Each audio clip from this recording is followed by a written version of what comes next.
Merci d'être avec nous sur Gabon 24. Le gouvernement de la transition s'exprime. Notez-le, en 2009, l'Organisation mondiale de la santé rappelait qu'une meilleure santé est essentielle au bonheur et au bien-être. Parce qu'une meilleure santé, madame, monsieur, contribue de manière importante au progrès économique, puisque les populations en bonne santé vivent plus longtemps, sont plus productives et épargnent plus.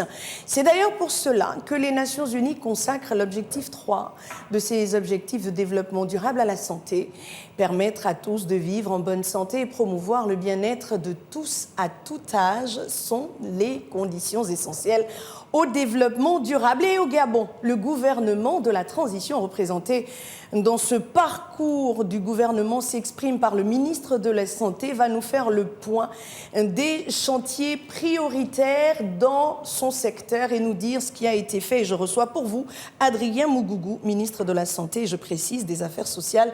Merci monsieur le ministre d'être avec nous sur Gabon 24. C'est moi qui vous remercie et bonsoir Madame Galébika. Bonsoir à vous et merci. Amélioration du système sanitaire au Gabon, la feuille de route de la transition. En quelques mots, l'état des lieux pour démarrer cette discussion. Merci. On arrive dans un contexte déjà particulier qui est celui de l'après-Covid-19. Donc notre système de santé a été sérieusement éprouvé. Mais sans rentrer sur ce qui s'est fait avant nous, il y avait pas mal de dysfonctionnements et quelques chantiers en cours. Sur ces chantiers qui restaient parfois non démarrés, il y avait la problématique du socle de la gouvernance sanitaire, à savoir donc ce sont les textes. Et c'est d'ailleurs pour cela, vous avez par exemple deux documents essentiels à la gouvernance sanitaire, c'est la politique nationale de santé et le plan national de développement sanitaire. Si on avait attendu quelques jours, on aurait eu les conclusions de l'atelier qui a démarré hier, que Monsieur le Premier ministre a d'ailleurs, dont Monsieur le Premier ministre a ouvert les travaux, qui consiste à valider ces deux documents qui sont essentiels d'ailleurs, que ce soit aux discussions avec les partenaires au développement, mais également même pour diriger la vision que l'on a de la santé dans notre pays. La dernière politique nationale de santé, parce que généralement elle couvre une période de 10 ans, s'était achevée en 2020. Il y a eu certainement l'effet Covid et puis après, jusqu'à maintenant, il n'y avait pas la suivante qui avait été mise en place. Donc entre autres dossiers, je me suis dit, pour savoir où est-ce qu'on va, il faut le mettre dans un cadre normatif et c'est pour cela que nous avons décidé de valider cela puis soumettre au gouvernement en vue de sa ratification. Donc ça, c'est sur le plan des textes. Mais il n'y a pas que ça. Vous avez la gouvernance sanitaire où l'organisation du ministère de la Santé, du côté de la santé, est basée sur 3 grandes directions générales qui orientent la nature de l'offre de soins que nous voulons apporter. Il y a le curatif qui est porté par la direction générale des établissements de prestations de santé, le volet préventif qui est porté par la direction générale de la prévention et de santé, et puis le volet infrastructurel qui est porté par la direction générale de la planification, l'évaluation et des partenariats. Sur ces 3 directions générales, une seule venait d'avoir un texte qui nécessite d'ailleurs une modification. Et nous avons déjà, depuis 2 mois à peu près, initié la mise en forme de ces textes que nous allons très rapidement soumettre sur la table du gouvernement. Ça, c'est pour ce qui est du socle réglementaire. Et nous sommes en 2023, avant que d'aller plus loin, nous sommes en 2023, nous en sommes encore au socle réglementaire. Est-ce à dire que notre système de santé fonctionnait comme une vue de l'esprit? On se levait le matin, on faisait ce qu'on avait à faire à son travail, mais on ne remplissait pas des choses qui sont normées, on ne remplissait pas son travail dans le cadre d'une norme qui est bien établie dans ce secteur pour que nous en soyons encore à cette heure-là au niveau du cadre normatif. Écoutez, moi je fais un constat à l'instant où j'arrive. Je ne voudrais pas juger éventuellement ce qui m'ont précédé. Ce que je sais tout de même, c'est qu'il y avait eu une politique nationale de santé de 2010 à 2020, et puis après, il y a eu un trou. Et le dernier plan national de développement sanitaire également courait de 2017 à 2021. Je pourrais l'expliquer en partie par la pandémie à Covid-19 qui a peut-être ralenti un peu l'élan des gouvernants à mettre en place ces outils de gouvernance. Mais il n'y en avait plus. Il fallait les mettre en place. Et évidemment. Votre feuille de route consiste à faire quoi? À court, moyen et long terme? Ma feuille de route consiste en gros à offrir des soins de santé de qualité aux populations gabonaises sur l'ensemble du territoire. Et cela va porter sur, comme je disais, sur les 3 volets. Quand vous prenez le curatif est très hospitalo-centré au Gabon. Moi, je souhaiterais, sur la base des soins de santé communautaires, aller au plus proche des populations avec leur participation. C'est-à-dire? Il y a aujourd'hui également un vide. Vous savez, la carte sanitaire. La carte sanitaire, c'est cet élément qui nous permet d'avoir une visibilité sur l'ensemble du territoire de où est-ce qu'il y a une structure sanitaire avec des ressources humaines capables d'offrir quelque chose aux populations. Et où est-ce qu'il y en a dans le Gabon? Parlant des 9 provinces, outre Libreville, Port-Gentil, Franceville, Oyem, dans une moindre mesure, ailleurs, comment les choses se passent? Comment elles sont organisées? L'organisation des soins de santé est basée sur ce qu'on appelle la pyramide sanitaire.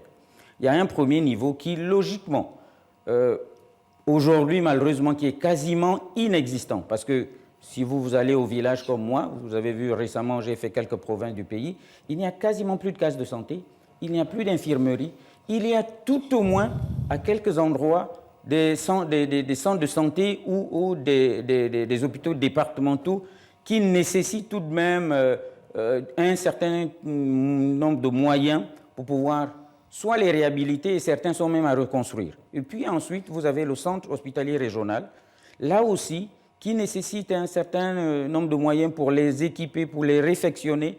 Et puis, il y a le central qui est représenté par les grands CHU et peut-être parfois les hôpitaux militaires. Et à tous ces niveaux, il y a une nécessité de revoir les choses. Que ce soit sur le plan déjà de l'infrastructure, je vous disais qu'il y a quasiment plus de cases de santé, mais aussi sur le plan des ressources humaines. Il y a une très mauvaise répartition des ressources humaines dans le domaine de la santé. Vous avez par exemple, je prends le cas, il y a plus de 150 pédiatres au Gabon, mais il y a à peine 1 ou 2 provinces qui en a. Je disais, il y a quelque temps, tout le monde m'a parfois demandé de tempérer un peu, mais je trouvais cela insupportable de savoir qu'il y a quand même un certain nombre de ressources humaines formées, mais la répartition est complètement inéquitable. Et comment on règle cette question de répartition du personnel soignant à l'intérieur du pays, par exemple? Vous savez, sur ce plan des ressources humaines, j'ai tenu une réunion il y a quelque temps avec les responsables de l'Université des sciences de la santé, le rectorat, tous les cadres responsables d'établissement et les responsables des 2S, donc les responsables de diplômes d'études spécialisées, formation. Je leur ai dit que l'offre de soins aux populations vous incombe, parce que c'est à vous que je dois exprimer les besoins. Et il est inconcevable de comprendre que nous formons certains dans certaines spécialités depuis près de 30 ans. Et puis là, à Lambaréné, à côté, il n'y a pas de médecins dans ces spécialités. Je leur ai rappelé qu'il va falloir qu'ils disent à toutes leurs troupes qu'un fonctionnaire est appelé à travailler partout là où le besoin s'exprime. Et donc, il y avait aussi ce petit laxisme, ce laisser-aller peut-être de la part des gouvernants que je ne tiens pas à perpétuer. Donc, il va falloir... Et vous allez faire quoi? J'ai fait un état des lieux des ressources humaines. Dans chaque spécialité, en médecine, il y a ce qu'on appelle des spécialités principales. C'est la chirurgie générale au moins, c'est la pédiatrie, c'est la gynécologie. Et puis, il y a d'autres, parfois, lorsqu'on a un peu plus de personnel, on peut envoyer qui est un cardiologue, qui est un neurologue, qui est un endocrinologue. Après avoir recensé ces ressources humaines, je leur ai dit, ils sont d'ailleurs avertis, je vais les repartir sur l'ensemble du territoire. Et ça commence quand? Ça va commencer certainement au mois de décembre, là. Pourquoi? Parce que, pour ce qui est des médecins généralistes, il y a la problématique récurrente de les affecter sans ressources. Cette fois-ci, vous avez suivi, il y a 1 semaine ou 2, le chef de l'État a bien voulu nous accorder 1000 postes budgétaires, auxquels il a d'ailleurs personnellement ajouté 200.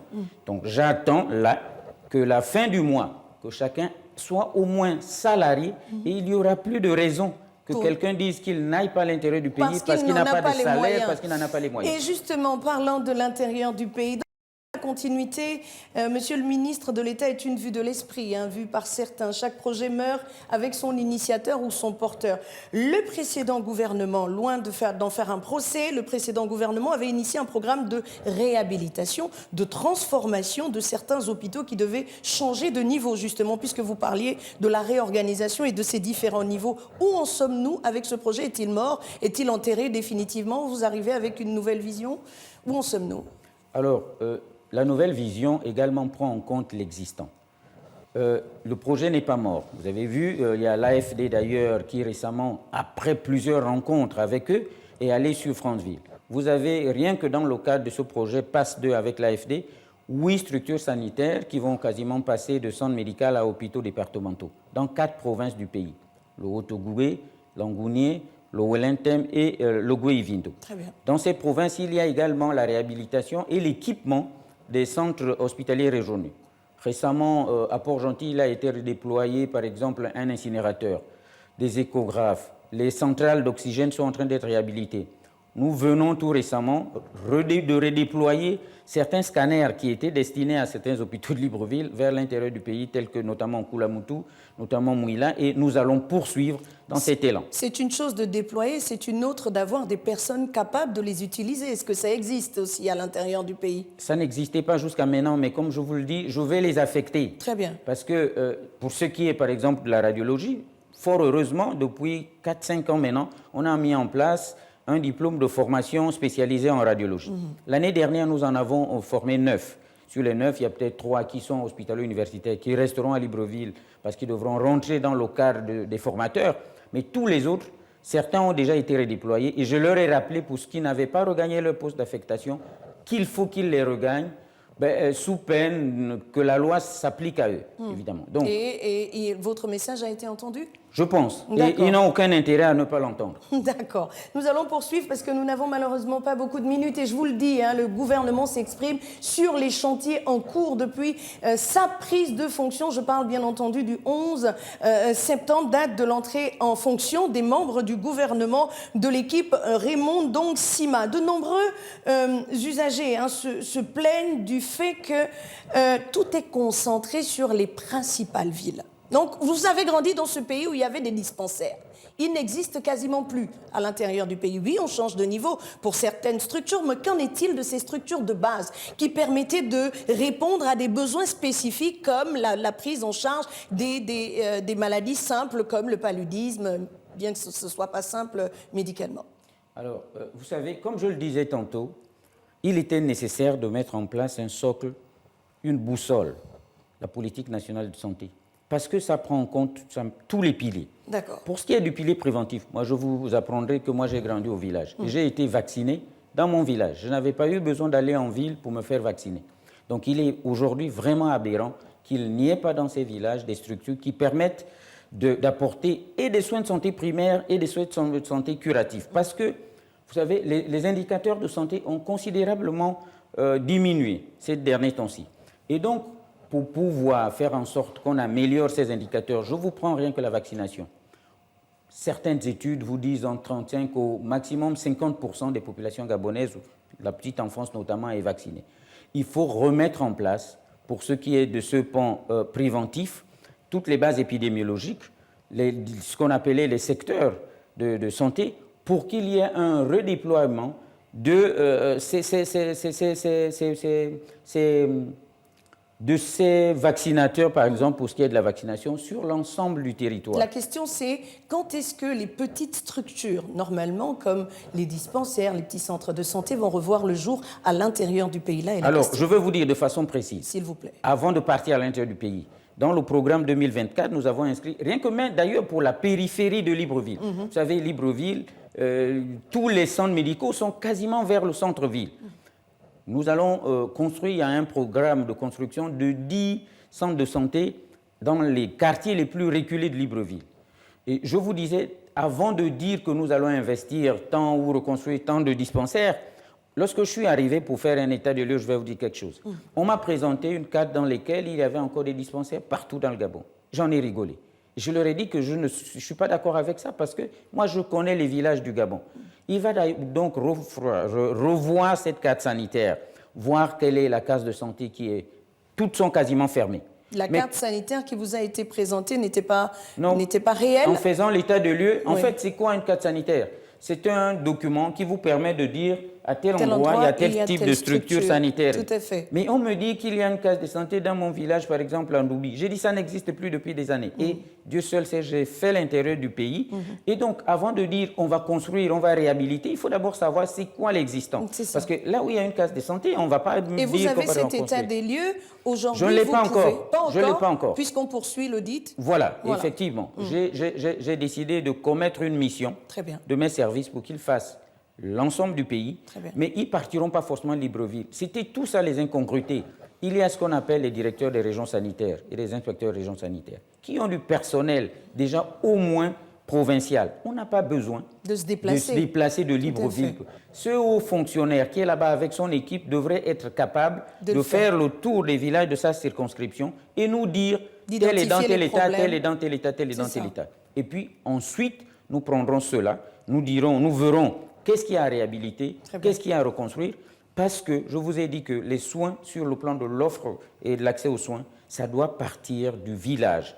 Et donc, c'est ce qu'on appelle la médecine communautaire. Là-dedans, il y aura le volet infrastructurel, il y aura le volet même ressources humaines. Ces ressources humaines, généralement, il ne faut pas aller les chercher à Libreville. Il faut que ça soit des gens qui soient proches de l'endroit où vous avez mis le dispensaire ou l'infirmerie. Et cela s'entend. Ben voilà. D'accord. Au-delà de cela, il y a que de nombreux usagers, Monsieur le Ministre, se plaignent de la qualité de l'offre de soins dans les structures publiques. Lorsqu'ils arrivent, vous avez tellement... C'est un véritable parcours du combattant.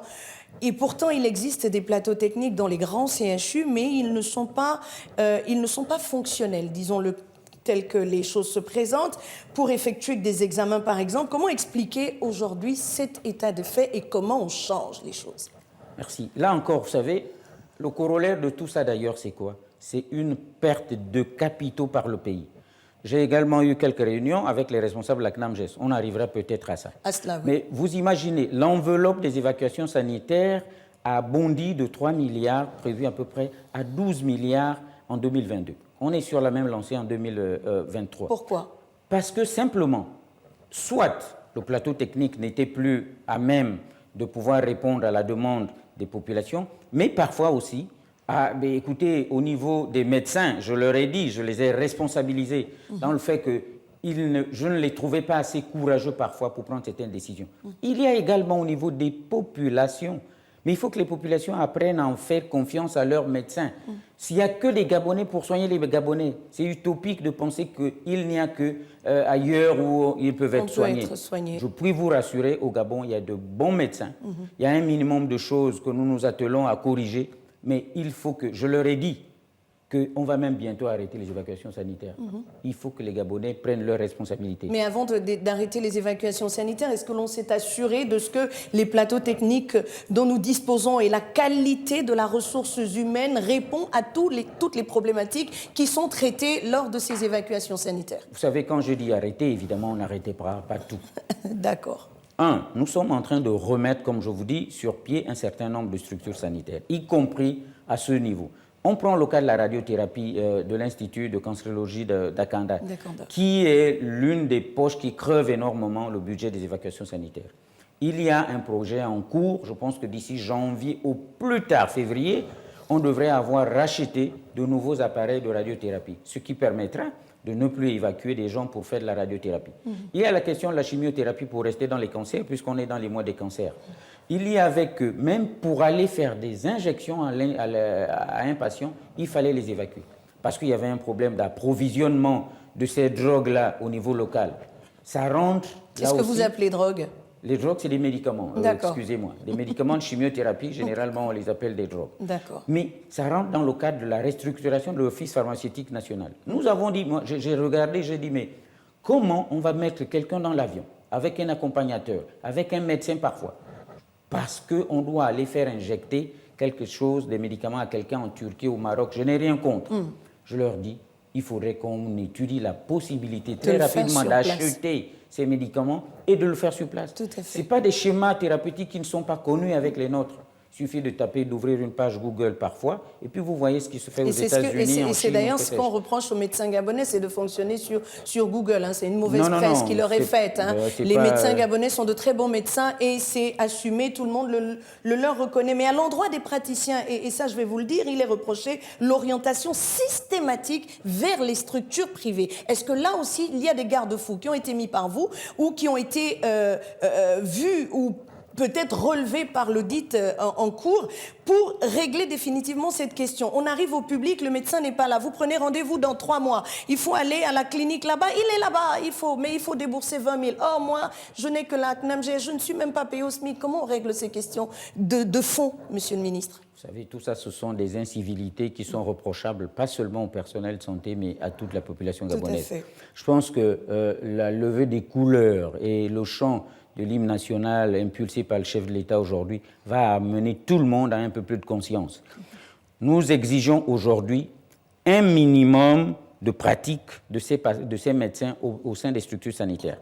Depuis un certain temps, on avait initié même l'idée de promouvoir une partie d'un peu de privé dans le public. Ça se fait partout ailleurs. Mais évidemment, c'est encadré. Ça veut dire quoi? Ça veut dire qu'un médecin qui a un certain niveau de pratique, parce que ce n'est pas donné à tout le monde, on va lui dire que vous avez le droit de faire 15% de votre charge de travail sous le format privé. Là aussi, ce n'est pas privé-privé, parce que ça permettra, je prends un exemple simple. Allez-y. C'est-à-dire que si la consultation d'un médecin spécialiste à l'hôpital général ou le CHU de Libreville est à 10 000, ben, on peut monter ça à 15 000. Quand on monte à 15 000, on sait que le médecin qui est resté là, parce que, soit dit en passant, au privé, c'est entre 25 et 30 000 pour le médecin spécialiste. Mais le médecin qui est resté là, il va avoir 2 000 qui lui étaient dévolus, plus 5 000, ça fait 7 000 par exemple pour lui et son équipe, et puis 8 000, ça rentre dans le cadre. Et quand vous faites ça, vous pensez aux Gabonais qui n'ont déjà pas grand-chose pour vivre, vous leur dites payer 5 000 supplémentaires juste parce que le médecin que vous allez retrouver à la clinique va venir vous soigner à l'hôpital. Non, évidemment, principal. ce n'est pas tous les jours. C'est pour ça que je vous dis, vous savez quoi, il y a une part d'ailleurs de patients qui peuvent payer, mais lorsqu'ils vont à la clinique, ils payent. Hein. D'accord. Donc si on peut les ramener au privé, au public, 5 000 supplémentaires au lieu de 10 ou 20 000 supplémentaires, c'est ce déjà sera ça bien gagné. Mieux, mais alors, le médecin sera là. D'accord. CNSS, CNAMGS, privatisation, en quoi cela est important pour les populations gabonaises? Alors là aussi, ce n'est pas du tout la privatisation. La CNSS et surtout la CNAMGS fonctionnent avec des fonds publics. Il n'y a pas de capitalisation à la CNAMGS ou à la CNSS. Personne n'est actionnaire là-bas. Il y avait certainement un problème de gouvernance et c'est pour cela que la FEG a fait des propositions de pouvoir... La Fédération des entreprises du Gabon a fait des propositions pour pouvoir impulser un mode de gestion privé. C'est le mode de gestion qui est privé. Les discussions sont toujours en cours. Parce que ce n'est pas encore effectif. Non, et Madame quand est-ce que cela sera effectif? Vous savez, une discussion, on l'ouvre et parfois on se donne un délai. Pour quel impact sur les populations? On va au pas de course. L'impact, évidemment, c'est faire en sorte que la gouvernance soit meilleure. Très bien. L'impact, c'est de faire en sorte qu'on mette, et le gouvernement parfois, hein, et ces entreprises privées devant les responsabilités. D'accord. Parce que, j'ai envie de rappeler, tout le monde doit à ses caisses. Je prends le cas de la CNSS. Vous avez le secteur privé qui doit en moyenne 69 milliards de francs CFA parce que plusieurs entreprises ne cotisent pas. Alors que faites-vous pour dénoncer ces faits et obliger ces personnes à payer leurs dettes? C'est connu. Il y a simplement à rappeler la loi. Rappeler la loi, s'il vous plaît. Et nous, on rappelle également qu'il n'y a pas de médicaments à l'intérieur du pays. Et récemment, on vous a vu réceptionner, hier précisément, le 20, vous avez réceptionné un certain nombre de cartons de médicaments remis au chef de l'État par une usine pharmaceutique située dans la zone économique spéciale d'Ungkok avec votre collègue de l'Éducation nationale. Ces médicaments ne peuvent-ils pas être distribués dans l'arrière-pays? Outre cela, est-ce que vous ne pouvez pas signer des partenariats pour qu'on trouve les médicaments, par exemple des maux de tête, de la petite fièvre, à l'intérieur du pays? Alors, comme je disais, c'est l'objet de la restructuration de l'Office pharmaceutique national. Un don, c'est quelque chose qui vient en plus, et d'ailleurs, je tiens à remercier le chef de l'État pour cela. Mais et mieux, la santé pharmaceutique est une usine qui s'est implantée depuis quelques années maintenant, je pense depuis 2017, dans la zone d'Ungkok et qui est censée produire un certain type de médicaments. Les génériques. Voilà. Qui sont de vrais médicaments. Voilà, c'est des vrais médicaments, mais qui doivent coûter moins cher. Très bien. Qui plus est lorsqu'ils sont produits localement. Mais ça, ce n'est qu'une goutte d'eau. L'office Dans pharmaceutique... un océan d'opportunités, alors. Évidemment. L'office pharmaceutique, la réorganisation de l'office pharmaceutique national doit amener les hôpitaux à avoir des médicaments là. Parce que la question était parfois, il y avait un problème de disponibilité de ces médicaments. On vous prescrivait une ordonnance, il fallait Évidemment, aller à la faire le tour des pharmacies et revenir pour voilà. se faire Or là, soigner. s'il y a ce minimum de médicaments, notamment les médicaments essentiels pendant la phase d'hospitalisation dans les hôpitaux, donc qu'ils devraient être fournis par l'Office pharmaceutique national, et nous sommes en train de voir comment même amener l'Office pharmaceutique national dans les 9 provinces du pays. Très bien. Et les médicaments seraient facilement achetés. Et la restructuration de la CNAMGES devrait amener les hôpitaux à avoir des ressources. Très bien. Parce que vous savez que les hôpitaux fonctionnent aujourd'hui sur à peu près 80% des ressources qui doivent venir de la CNAMGES. Donc si la CNAMGES paye les structures sanitaires, tout va bien dans le meilleur des mondes. Sauf que en pour qu'un médicament soit distribué sur le marché, il lui faut une autorisation de mise sur le marché. Là, au Gabon, on a encore des faux médicaments qui sont vendus en Kembo, dans certains endroits. Comment on lutte contre les faux médicaments rapidement en Là une aussi, phrase? vous savez, il y a plusieurs projets. Récemment, nous avons, dans le cadre de l'Agence du médicament, nous sommes sur un projet de régulation du circuit d'approvisionnement et de dispensation du médicament. D'accord. Il va simplement falloir appliquer la loi et Très rien bien. d'autre. D'accord. Sur les cas des malades mentaux, pas de course, qu'est-ce qui est fait pour eux? Parce qu'on a vu des opérations ne pas aller à leur terme. Qu'est-ce qui est fait pour eux à court, moyen, long terme, rapidement? Là aussi, à court terme, nous avons trouvé un programme de restructuration du centre de santé mentale de Mélène. Nous encourageons et nous avons interpellé les entreprises pour que... Il est saturé, ce centre. Hein? Évidemment, l'objectif à moyen et long terme, certainement, c'est de construire un centre beaucoup plus grand, avec beaucoup plus de place pour pouvoir accueillir ces personnes malades. D'accord. Les statistiques, Octobre Rose, les statistiques et Novembre Bleu, l'engagement, l'engouement, comment on dit en quelques mots? Alors, pour Octobre Rose, d'ailleurs, j'aime à le rappeler, Octobre Rose n'est pas fini. Parce que le dépistage des cancers féminins doit se faire tout au long de l'année. Mais mieux, ceux chez qui nous avons pensé qu'il y avait un cancer, la prise en charge se poursuit entre la confirmation parce que nous devons aller jusqu'au traitement de ces femmes. D'accord. Novembre bleu également, l'engouement, comme d'habitude, c'est jamais comme lorsque ce sont les femmes qui organisent, mais ci et là, tout de même. Et il y a les 30 points mis en place dans les structures sanitaires. Ça se poursuit. Est-ce qu'on aura désormais des statistiques? Parce que la grosse problématique au Gabon, c'est aussi cette question de statistiques sur l'existence, sur l'avenir, etc. Je suis élève en médecine, je n'ai pas accès aux statistiques. Est-ce que la question des statistiques fait partie de votre feuille de route de la transition? Alors, vous savez, le système également de collecte d'informations est un service clé du ministère de la Santé. Là aussi, nous sommes en train de le booster. Vous savez, les chantiers sont énormes. Ils sont énormes, mais nous tenons parce que, sans données statistiques, vous savez, on ne peut rien prévoir. D'accord. Il faut qu'on sache qu'il y a, finalement, on est parti de 500 à 1000 cancers ou de 10 000 à 20 000 paludismes pour pouvoir prévoir ce qu'il y a à faire l'année qui suit. Et donc, à court terme, les chantiers, on parle par exemple de l'absence des médicaments, les antirétroviraux. Hein. Récemment, on a eu une pénurie. Est-ce que l'on va assister en 2024 à une autre pénurie ou bien des mécanismes qui sont mis en place pour lutter contre? Je puis vous dire sans flatterie qu'il n'y aura pas de pénurie en 2024 et peut-être même pas en 2025. Dans le secteur de la santé, à court, moyen et long terme. Évidemment, à court terme. Comme vous vous souvenez, dès que j'ai pris mes fonctions, j'ai dû courir aux États-Unis parce qu'il fallait aller discuter avec le Fonds mondial, qui est un organe qui met en place des circuits d'approvisionnement beaucoup moins chers de ces médicaments. Mais l'autre chose qui manquait, comme je le disais tantôt, tous les bailleurs de fonds vous demandent la politique nationale de santé, le plan national de développement sanitaire. Et il est en cours de téléchargement. Évidemment. D'ici la fin de la semaine, nous aurons bouclé avec et nous le mettrons dès la semaine prochaine sur la table du gouvernement. Et vous reviendrez sur le plateau de Gabon 24 nous en parler. Merci, Monsieur le ministre de la Santé. Il y a des chantiers en cours dans votre secteur et nous reviendrons pour faire le point parce que le gouvernement a obligation de rendre des comptes. La transition ne dure que 2 ans et vous le savez. Monsieur le président de la transition, le général Brice Clotaire Oligui-Nguema met un point d'honneur à la bonne santé de ses compatriotes. Un mot de fin à l'endroit de vos compatriotes? Le mot de la fin, je voudrais rassurer les Gabonais qu'il s'agit d'une préoccupation première du chef de l'État. Et donc, dans sa feuille de route qu'il a donnée au Premier ministre et qui nous l'a déclinée ensuite, notamment dans le secteur de la santé, l'offre de soins devra concerner tous les Gabonais, du village le plus reculé au centre-ville ici, et sur tous les plans, sur le plan préventif, sur le plan curatif, sur le plan de la disponibilité du médicament, notamment. Merci. Je vous remercie, Madame Merci à Galibé. vous. Adrien Mougougou, ministre de la Santé et des Affaires sociales, était sur le plateau du gouvernement, s'exprime sur Gabon 24. Merci à vous d'être passé, à vous de nous avoir suivis. Nos programmes se poursuivent.